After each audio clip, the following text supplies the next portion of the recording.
ഇനി ഇങ്ങനൊരു റെസിപ്പിയാണ് ചെയ്യുന്നത്. വളരെ ഹെൽത്തി ആയിട്ടുള്ള രീതിയിലാണ് ചെയ്യുന്നത്. അപ്പോൾ ഇതെങ്ങനെയാണ് തയ്യാറാക്കണേന്ന് നോക്കാം.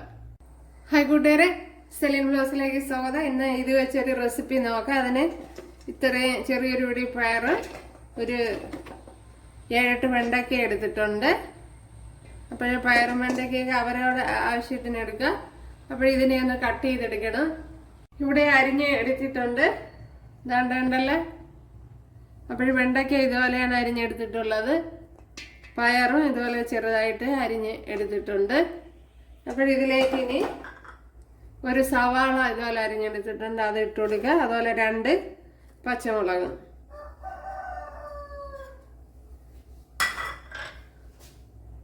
ഒരു ചട്ടി വെച്ച് കൊടുത്തിട്ടുണ്ട്. അതിലേക്ക്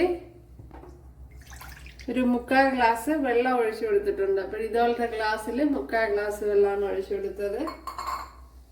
അതിനി ഒന്ന് ചൂടാവണം. വെള്ളം ചൂടായിട്ടുണ്ട്. അതിലേക്ക് ഇത് തട്ടിക്കൊടുക്കാം.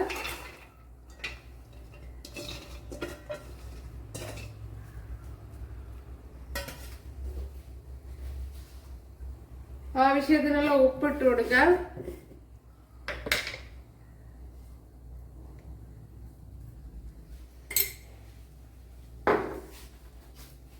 മുളക് പൊടി ഇട്ട് കൊടുക്കാം. ഒരു 1/4 ടീസ്പൂൺ മുളക് പൊടി,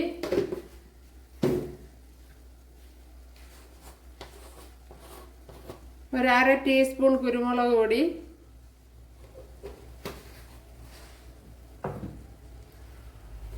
അര ടീസ്പൂൺ മഞ്ഞൾപ്പൊടി,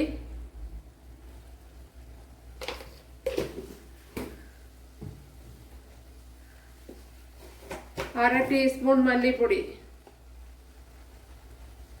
മല്ലിപ്പൊടി കൂടി പോകണ്ട, 1/2 ടീസ്പൂൺ. ഇനി ഒന്ന് ഇളക്കി കൊടുക്കാം.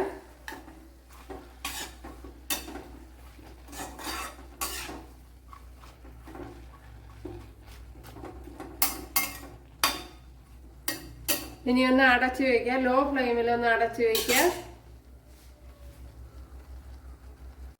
ഇനി ഒന്ന് അടച്ചു കൊടുക്കുക. പയറും വെണ്ടയ്ക്കൊക്കെ വെള്ളമൊക്കെ വറ്റി വന്നിട്ടുണ്ട് ഉണ്ടല്ലേ.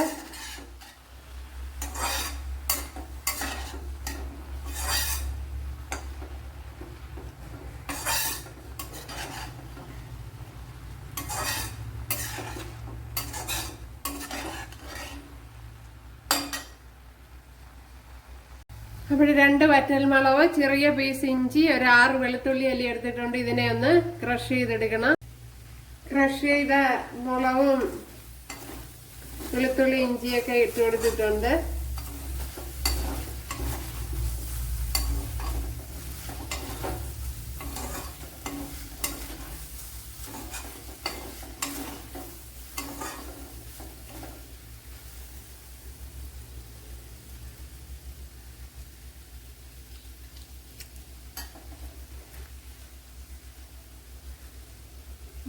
ഉപ്പ് കുറവുണ്ട്, ഉപ്പ് ഇട്ട് കൊടുക്കാം.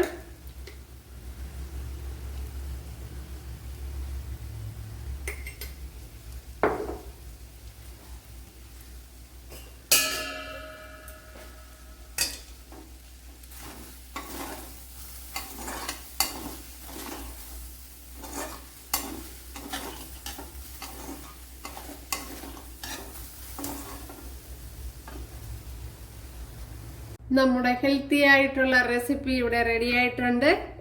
അപ്പോഴിതുപോലെ ഒന്ന് ചെയ്ത് നോക്കാം. നല്ല ടേസ്റ്റ് ഉണ്ട്. പിന്നെ കുറച്ച് കറി ലീവ്സോ വെളിച്ചെണ്ണയൊക്കെ ഒഴിച്ചെടുത്താൽ കുറെ കൂടെ നന്നായിരിക്കും. അപ്പോഴേ ഇഷ്ടമായാൽ സബ്സ്ക്രൈബ് ചെയ്യുക. അപ്പോഴടുത്തൊരു വീഡിയോ ആയിട്ട് കാണാമെന്ന് പറഞ്ഞുകൊണ്ട് എല്ലാവർക്കും താങ്ക്സ്.